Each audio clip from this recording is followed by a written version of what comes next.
Во время Второй мировой войны пропала целая дивизия. Это была 106-я конная Акмолинская дивизия, которая на 90% состояла из казахов. В 1942 году на Харьковском направлении в Украине советские войска попали в котел, в окружение. Более 500 тысяч солдат. Руководил прорывом генерал Пупкин или Попкин. Да. И он отправил в первых рядах, в самые острие атаки, вот этот вот казахский 106-й конной дивизии. Вы спросите, а что такого? Это же война. Дело в том, что на 3000, больше чем на 3000 конников, солдат, у них было всего 102 винтовки.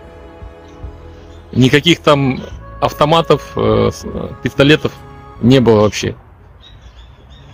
И даже шашек не хватало. Представляете, на 3000 человек 102 винтовки. Да, и вот этот вот практически безоружной дивизии они отправили в острие на танки. Практически с голыми руками.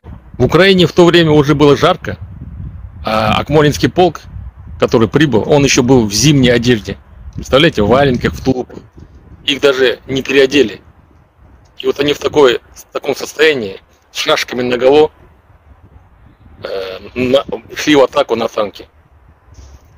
Конечно, весь полк был, сами знаете, осталось несколько десятков всего выживших. История, советские историки долгое время умалчивали об этом, вообще не упоминали. Понимаете?